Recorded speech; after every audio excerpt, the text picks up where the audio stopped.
Question number 70 पढ़ना है आपको।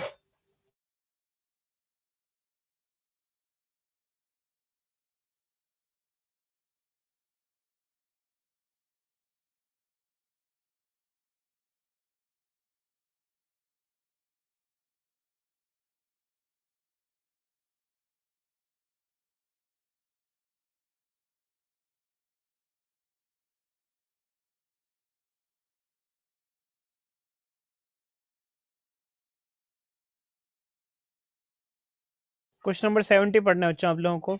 मैं भी मदद करता हूँ, थोड़ा समझाता हूँ, देखो जब तक।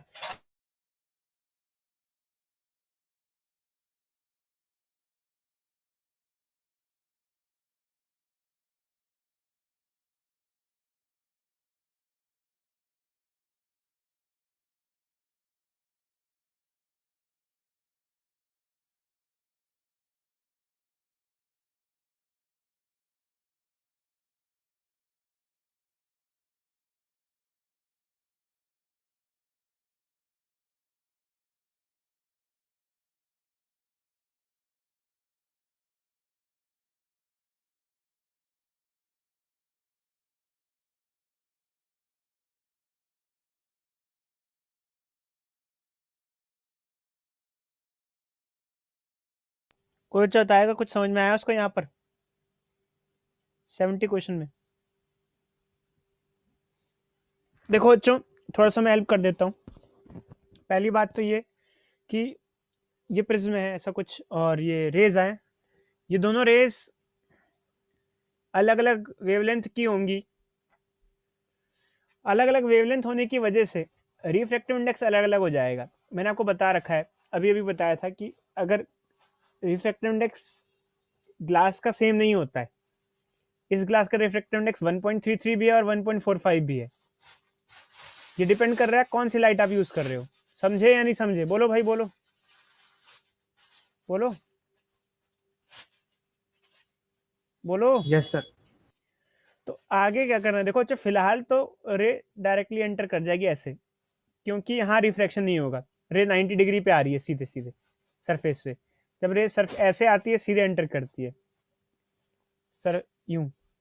आगे की कहानी क्या होगी, आगे रे कैसे बिहेव करेगी? देखो दो केस हो सकते हैं, ये नॉर्मल ड्रॉ कर दिया हमने, मान लो दो बात हो सकती है।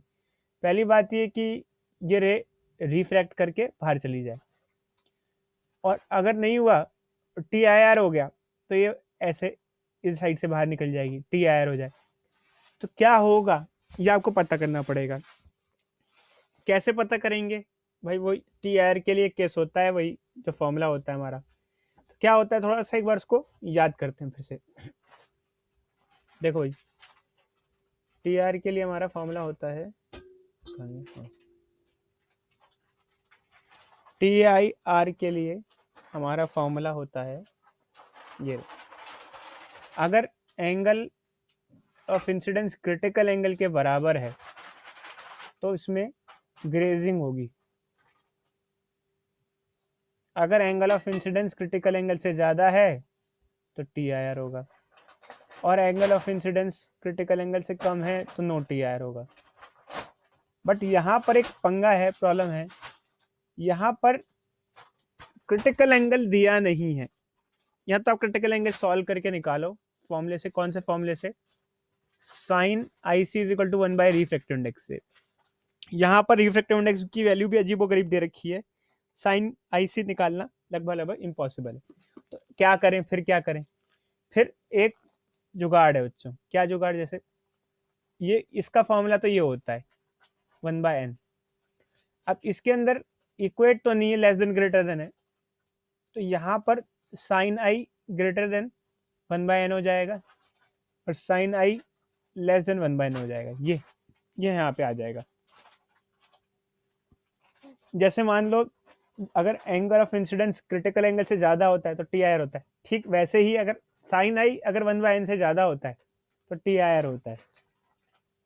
तो अगर वो तरीका यूज़ ना कर सको ऊपर वाला एंगल वाला, तो हमारे पास एक दूसरा तरीका है जो कि मैंने अभी आपको बताया है, थर्ड वाला तरीका। ये तरीका आप इस्तेमाल कर सकते हैं।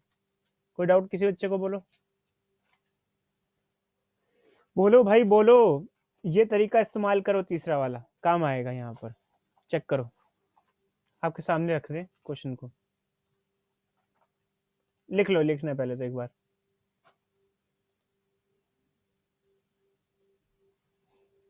लिख लो बच्चों, लिख लो। चलो आगे बढ़ रहे हैं।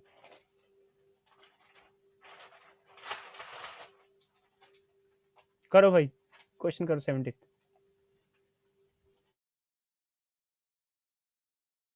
अब कई बच्चे कहेंगे सर यहाँ तो कंपेयर करना है, रिफ्रैक्टिव इंडेक्स तो दे रखा है, साइन आई नहीं दे रखा, एंगल ऑफ इंसिडेंस निकालो, ज्योमेट्रिकली सॉल्व करके निकालो, जैसे यहाँ पर कंपेयर करना है।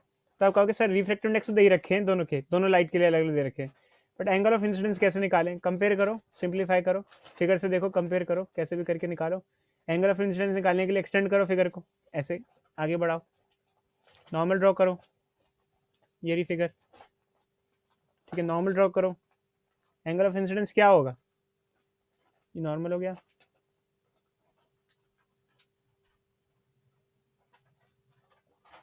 नॉर्मल ड्रॉ हो गया, ये जो एंगल बनेगा छोटा सा,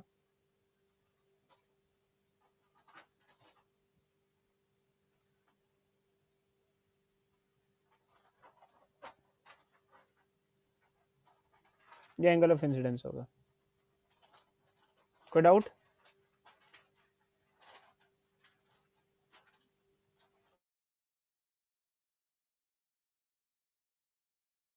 इसको ज्योमेट्रिकली निकालो, जैसे 9th 10th क्लास में करते थे।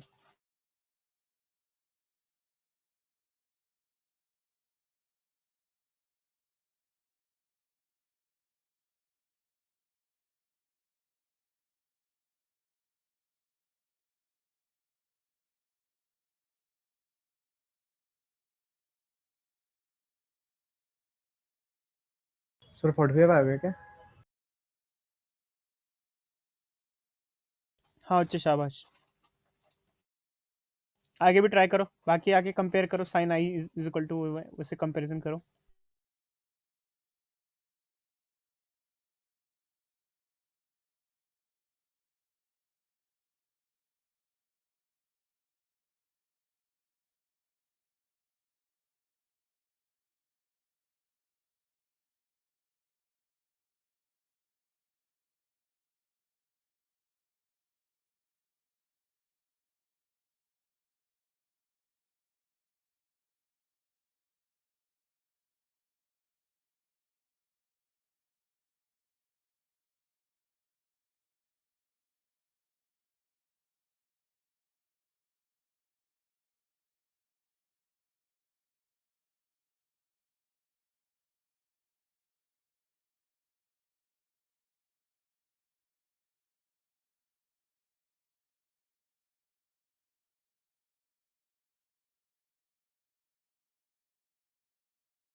चलो बच्चों, करते हैं अब आगे, काफ़ी टाइम दे दिया। तो पहली बात यहाँ पर एंगल कितना आ रहा है भाई, वैसे बच्चे ने बताया 45 डिग्री, हम इसको निकाल के दिखाते हैं कितना, कैसे आ रहा है 45 डिग्री।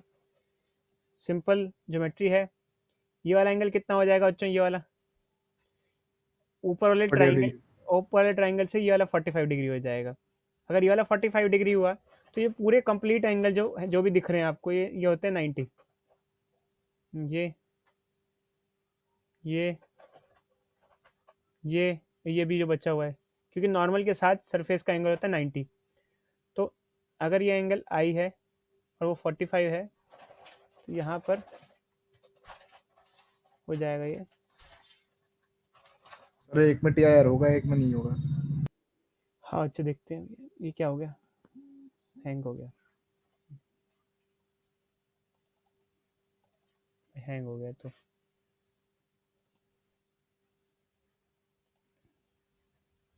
बंद हो गया।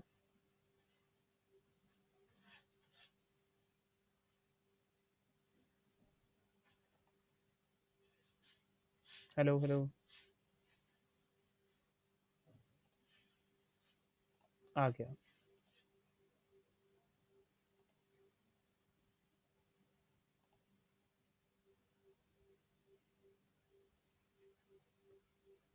ये क्या हो गया भाई?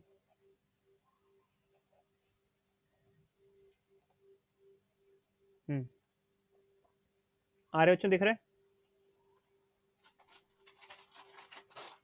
Yes sir. तो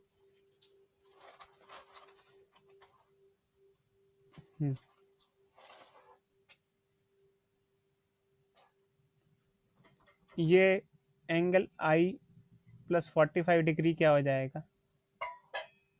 90 डिग्री। एंगल आई जो होगा 45 डिग्री हो जाएगा। अब हम कैसे कंपेयर करें भाई? देखो, फॉर कंपैरिजन हम लोग क्या करेंगे, यूज करेंगे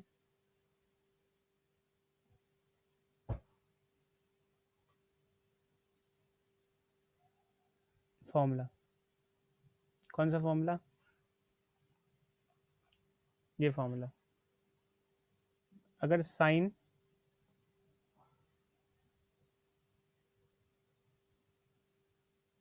अगर साइन आई बराबर है 1/n के तो ग्रेजिंग होगा। अगर साइन आई ग्रेटर है 1/n के तो टी आई आर होगा। और अगर साइन आई लेस है 1/n के तो नो टी आई आर होगा। तो हमारे पास आई की वैल्यू आ गई है। क्या दोनों ही रे के लिए 45 डिग्री होगी? अगर आप चेक करो तो बोथ रे के लिए आई 45 होगा। इसकी वजह से साइन आई जो कि हो जाएगा साइन 45, और साइन 45 हो जाएगा 1/√2। 1/√2 को लिख सकते हैं 1.41। ये आ गया। अब हमें दो केसेस करने, फर्स्ट रे और सेकंड रे। तो साइन आई की वैल्यू तो आई गई, 1/n की वैल्यू चाहिए। तो फर्स्ट केस में साइन आई हमारा हो गया जो कि है वही 1.41, और 1/n क्या हुआ? बोलो बच्चों, 1/n क्या हुआ? रिफ्रैक्टिव इंडेक्स कितना है फर्स्ट केस में? कितना दिया था भाई, बोलो? 1.33 सर। 1/1.33। इनमें से कौन सा ज़्यादा होगा? देखो भाई, जिसका तो साइन डिनोमिनेटर छोटा होता है वो उसकी वैल्यू बड़ी वो होती है। सर। मतलब अगर फर्स्ट केस में देखा जाए साइन आई तो 1/n ज़्यादा हुआ, ऐसे कुछ नहीं। एक मिनट, इसकी हाँ हाँ हाँ, ये बड़ा हुआ, ठीक है, 1/n बड़ा हुआ। कोई डाउट? Yes sir. तो ये कौन सी कंडीशन हुई? ये कंडीशन हुई नो टी आई आर की, ठीक है। और अगर दूसरे के लिए करो तो साइन आई तो सेम ही रहेगा क्योंकि एंगल तो 45 डिग्री ही रहेगा ज्योमेट्री के हिसाब से जब देखो।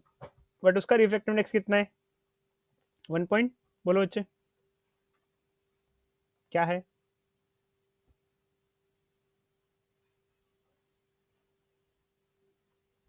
क्या है? 1.45।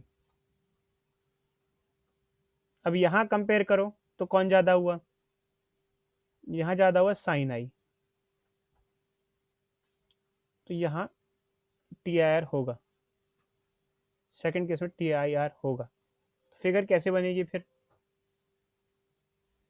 इसमें टी आई आर नहीं होगा तो ये बाहर निकल जाएगी ऐसे। इसमें टी आई आर होगा तो ये ऐसे रिफ्लेक्ट होके ऐसे चली जाएगी।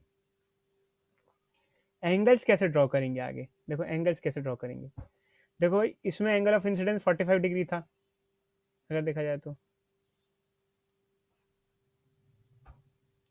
45 डिग्री था, ये 45 था।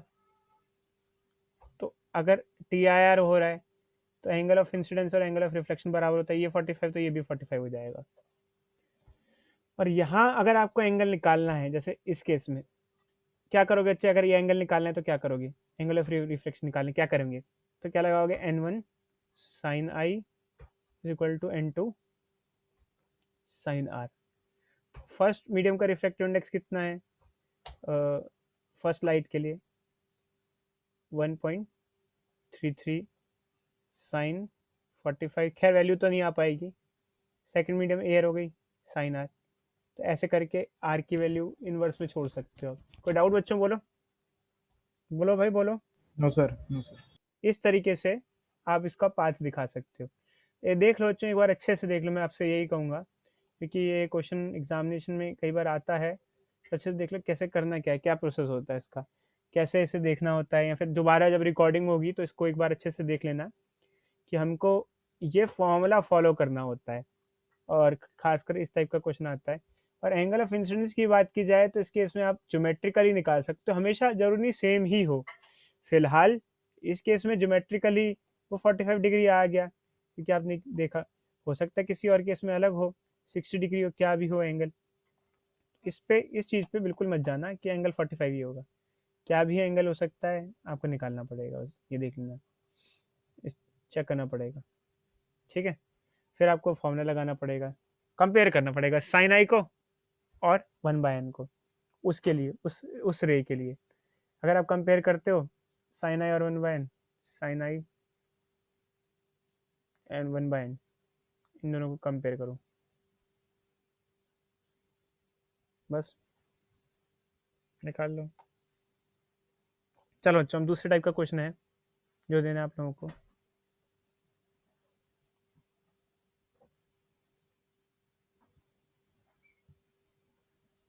ये 1/f is equal to 1/v, 1/u वाला है। क्या आपने, मैंने आपको वर्चुअल ऑब्जेक्ट का केस बताया था, वर्चुअल ऑब्जेक्ट वाला।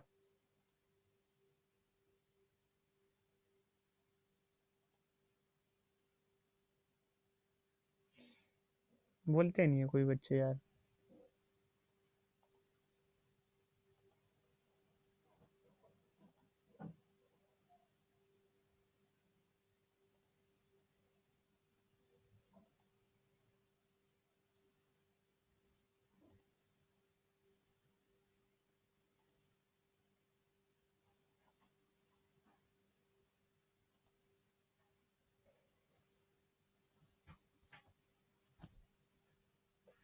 लो अच्छे क्वेश्चन करो।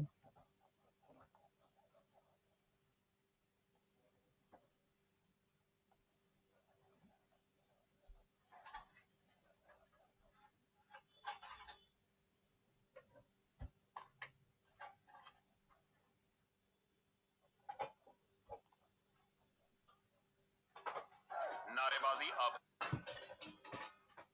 जोर शोर पर। 9.8 क्वेश्चन।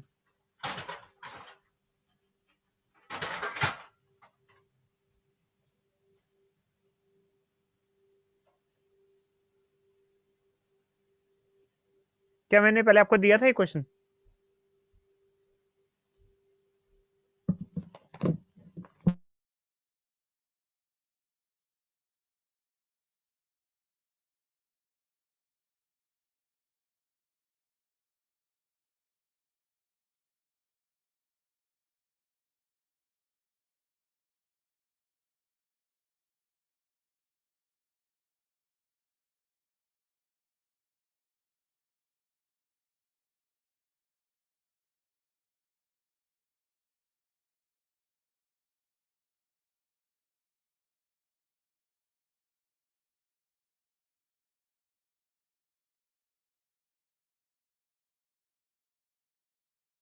हुआ क्या क्वेश्चन मैंने पहले करवाया हुआ है ये? कोई बच्चा बताएगा? सर नहीं करा है। मुझे लग रहा है शायद दिया था ये क्वेश्चन मैंने आपको कभी। चलो अच्छा, एक बार देख लो कैसे करना है। देखो जो चक्कर क्या होता है कि जैसे मान लो, मैंने बताया यार, बताया, कोई इंसान जब किसी चीज़ को देखता है तो उससे कन्वर्जिंग रेज हमारी आंखों में आके पड़ती हैं ऐसे, और अगर बीच में कोई लेंस प्लेस कर दो तो आगे पीछे कन्वर्ज हो सकती हैं रेज, मतलब पहले या बाद में कन्वर्ज हो सकती हैं। जैसे मान लो हमारे पास ये है, कन्वर्जिंग रेज है हमारे पास,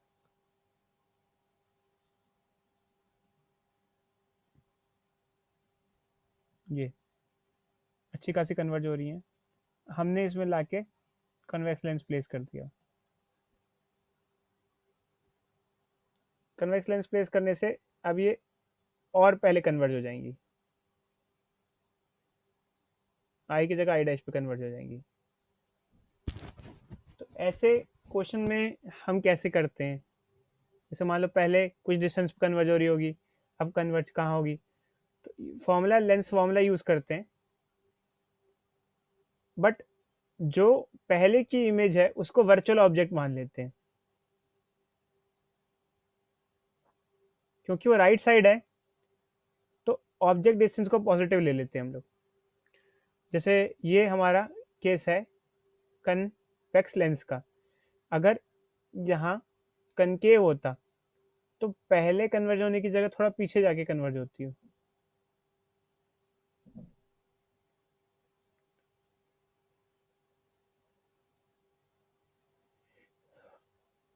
यहाँ पे कन्वर्ज होती है, I dash I final image यहाँ बनती है, मतलब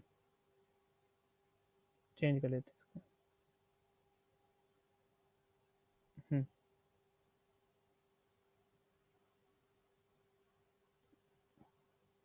ये देखो, अगर ये पहले यहाँ कन्वर्ज हो रही थी, ये इसको थोड़ा सा पीछे कन्वर्ज कराएगा, डाइवर्ज कर देगा, मतलब ये हो गया आई, ये हो गया I dash. Same formula use करेंगे इसमें भी। तो जैसे क्वेश्चन देखते हैं बच्चों, क्वेश्चन क्या दिया था मैंने अभी आपको, ये हमने क्वेश्चन दिया था,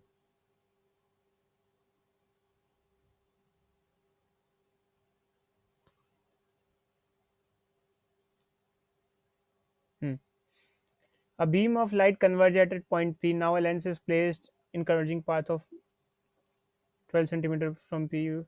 अब बीम कहाँ कन्वर्ज करेगी, देखो अच्छे देते हैं, ये बीम है, ये कन्वर्ज कर रही है P पॉइंट पे। इससे पहले हमने लेंस लगा दिया है 12 सेंटीमीटर आगे, मतलब ये यहाँ पर आई डैश है, इमेज बन रही थी। अब कहाँ कन्वर्ज होगा, तो अब यहाँ कन्वर्ज नहीं होगा, अब पहले ही कन्वर्ज हो जाएगा ऐसे आई पर। तो फोकल लेंथ ऑफ लेंस क्या दिया हुआ है, फोकल लेंथ ऑफ लेंस है 20 सेंटीमीटर, तो फोकल लेंथ हो गया 20 सेंटीमीटर, पॉजिटिव रहेगा। जो ऑब्जेक्ट डिस्टेंस है, एक्चुअली ऑब्जेक्ट नहीं है, इमेज की इमेज बन रही है, तो यहाँ उसको वर्चुअल ऑब्जेक्ट मानेंगे, और वर्चुअल ऑब्जेक्ट है वो 12 सेंटीमीटर की दूरी पे होगा यू, और वी हमें निकालना है। जब हम सिंप्लीफाई करेंगे 1/f is equal to 1/v minus 1/u से रिजल्ट आएगा। 1/f क्या हो जाएगा, 1/20, 1/v माइनस 1/12, इसको इधर ले जाएंगे, क्या आएगा बच्चों, 1/v is equal to 1/20 plus 1/12, common ले लेंगे, क्या आ जाएगा, कितना ले सकते हैं, 60 ले सकते हैं, ये आ जाएगा 3, ये 5, ये हो जाएगा 8/60, किससे कट जाएगा, 4 से, 2 से 2 4, 15, वी हो जाएगा 15/6, 7.5, कितना आ रहा है बच्चों, देखने के बाद सॉल्व करके बताना कितना आ रहा है, 3, 60/8,